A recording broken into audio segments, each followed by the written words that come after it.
واسه دستمال چی کار میکنه نگاه کن ببین نگاه داره دیوونه میشه نگاه نگاه نه اون قرمزه ها دنبال این دستمال فسفوریه آره دنبال اونه آره اینجوری میکنه یعنی اینو داره دیگه ماده بغلشه دلبری نمیکنه براش نگاه کن بالاشو کتاشو باز کرده واسه این دستمال نه نگاه اومد کن بالا بگیرتش کجا بیا ببین خیلی دلغکی تو فندق خدا وکیلی دلغکی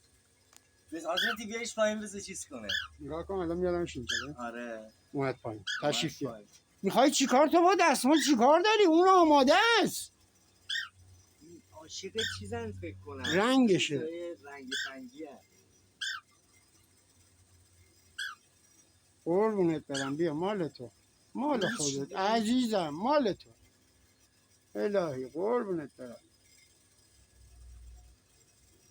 هیچ کاری هم نمیکنه نه اکسلامه مثلا میگه دستماله رو گاز بگیره فلان کنه نه یه گازی کوچولو میگیره ولی اینجوری نه چیزایی دوست دارم هر کاری کنی خواجه ای دیگه هیچ کاریش نمیشه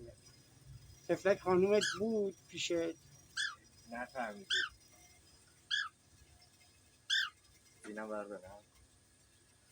یا اینا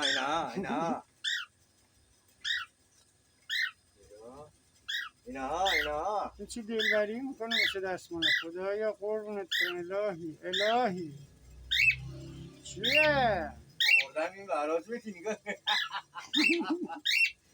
چیه اینا قهر کرده آزمتی فکر کنم روشون بر میکنه نه این میگه بیار جلو دستمالمو میگه بیار جلو بیار جلو اذیتش نکن اینجاست اذیتش نکن حیوانمو بیا قربونت برم بیا مال تو مال خودت عزیزم جیغ نزن یه دونه پسر سخنگو هم هست ماشاءالله هزار ماشاءالله 70 تا کلمه هم حرف میزنه یا خانمش اونجا آماده ببین اینو ببین خودشو چسبونه 10 سال آره نیار دیگه اذیتش نکن حیوانه دیگه بیاد پایین بذار بیاد آزمت تو اینجا اذیتش نکن حیوانمو بذار باشه حیوانمو کاریش نباشه بهش بابا بذار اینجا بذار بیاد پایین نه پایین بیاد چیکار پایین میاد با مزه تره